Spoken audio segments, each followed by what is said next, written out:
Bonjour, je voulais vous présenter un tableau et pour ce faire, je voulais également vous montrer l'importance du cadre aussi. Quand on achète un tableau, évidemment le cadre c'est une chose importante. Alors d'abord je vous présente le tableau lui-même. Voilà. Je l'ai appelé le Chassid de Hongrie.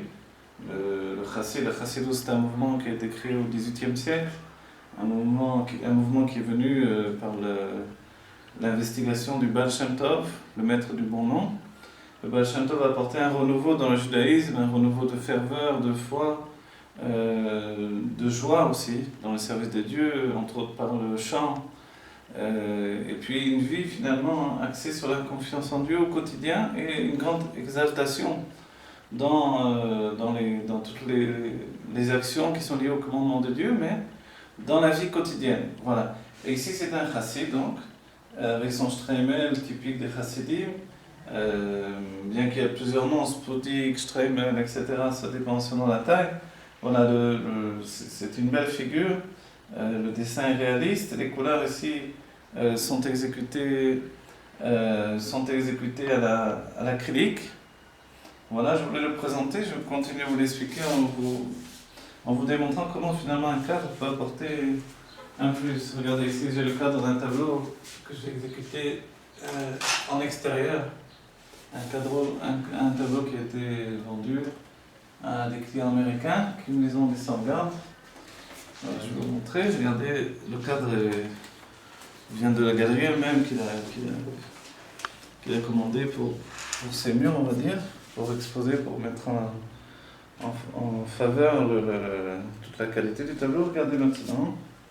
Si vous avez bien vu le tableau auparavant, regardez quand on le fixe, pratiquement la même taille. Voilà. Il faudrait qu'il soit filmé par-dessus. Là, on voit le tableau qui prend toute sa beauté dans un cadre qui le met en valeur. Voilà. Donc là, vous voyez ce que le cadre peut apporter. Le cadre peut apporter un plus. Ce plus, c'est de limiter la vision. Lorsqu'un tableau n'est pas encadré, alors la vision a tendance à voir le blanc du mur ou ce qui se passe autour. Tandis que quand il y a un cadre, forcément le cadre attire le regard, ferme le regard par l'intérieur. Voilà, j'espère qu'on voit bien le cadre tout entier et le tableau et l'effet du tableau dans le cadre. J'espère que le caméraman ne fait pas un gros plan là. Qu'est-ce que je peux vous expliquer de plus? La technique, c'est la technique que j'utilise ces derniers temps pour l'année 2013 et j'ai l'impression que je me fixe dans cette technique après avoir cherché beaucoup. Après avoir travaillé sur la fresque italienne et d'autres recherches différentes. Ici, le dessin est un travail à l'encre. Et l'encre, j'ai précisé, je ne trompe personne, au contraire, c'est moderne et c'est utilitaire. C'est l'encre avec un stylo à billes, tout simplement. Et c'est l'idée même avec un outil qui est un stylo à billes, on pourrait travailler sur une nappe, sur ici du papier. Et on doit donner finalement le rendu d'un travail de maître qui est comparable au travail du dessin des maîtres anciens. Et voilà, donc le dessin ici est extrêmement travaillé, avec toujours dans ce travail-là que j'ai commencé une grande liberté pour la couleur autour, c'est-à-dire qu'il y a une chose qui est fixée, comme le visage ici, qui est fixé précisément, et puis on voit que l'oreille est moins travaillée, et puis dès qu'on arrive à la barbe, alors c'est plus libre pour que la couleur puisse s'exprimer aussi.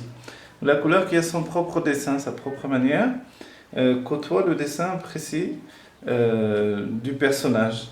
La technique, vous le savez déjà dans mes autres tableaux, c'est la technique du papier marouflé sur la toile, et puis verni, et puis retravaillé à la couleur par-dessus, habituellement la couleur de peinture à l'huile ici, une peinture acrylique. Voilà, j'espère qu'il vous plaît et que le résultat avec le cadre vous apporte un plus par rapport à ce tableau.